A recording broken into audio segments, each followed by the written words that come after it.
Fog wrapped Magnolia's End plantation like a living shroud, blurring the ruins of the old estate into one haunted shape. Under the pale crescent moon, Julien Dubois stepped out of the underground ritual chamber with Celeste Moreau and Madame Zora Laveau, each of them breathing hard, each of them carrying the weight of what they had survived.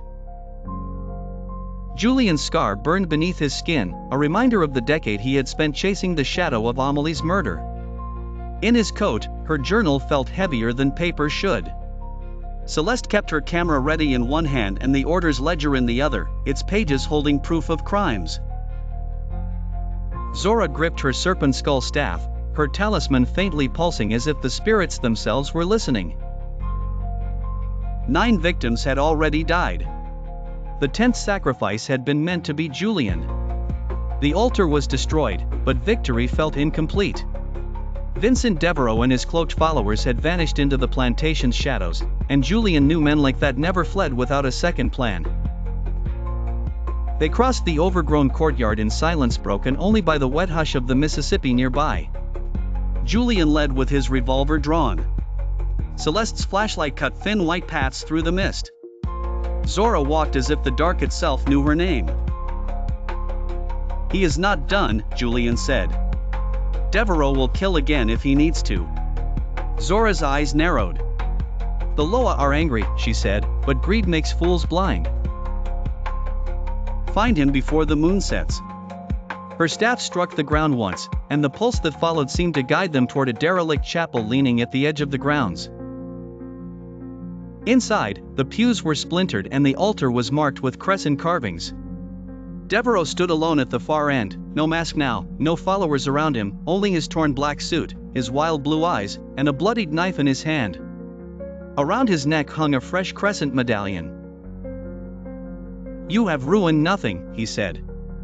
"I am the killer, Dubois. Levine, Thibodeau, Clara, your sister Amelie. I gave their deaths meaning. One more sacrifice and eternity would be mine." The confession hit Julien harder than any blow.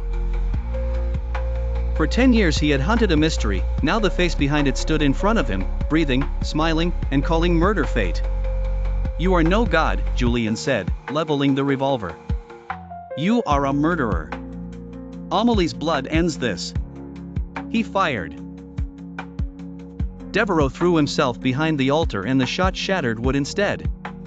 Celeste moved first, circling wide, her camera flashing as she caught Devereaux's face in the burst of light. "Vincent," she shouted. "The world will know you." Devereaux lunged toward her, knife raised. The blade caught her cloak and drew a line of red across the fabric, but she did not flinch. Zora lifted her staff and began to chant to Baron Samedi. The air thickened. The windows rattled. The moonlight dimmed as if something unseen had placed a hand over it. Julien seized the moment. He slammed into Devereaux and drove him backward through 2 rows of pews.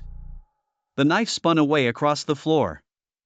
The killer fought like a desperate animal, but Julien had waited too long for this night to lose his grip now.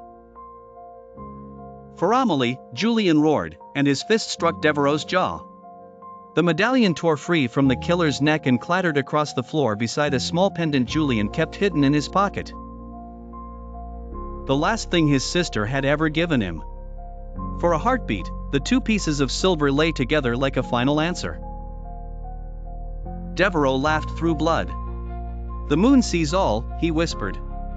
"It sees you," Julien said, snapping the cuffs around his wrists with ropes brought from the chamber.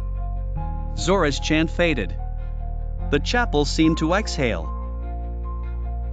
Celeste lowered her camera and gathered the knife, the photos, and the ledger as if collecting the remains of a long-buried truth.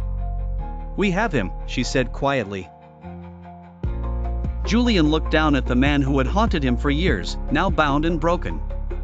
The confession was no longer a rumor, no longer a theory. The killer was unmasked. Outside, the fog began to thin. The crescent moon sank lower, and through the opening clouds the first hint of dawn touched the plantation ruins. For the dead, it was too late. For the living, justice had finally begun.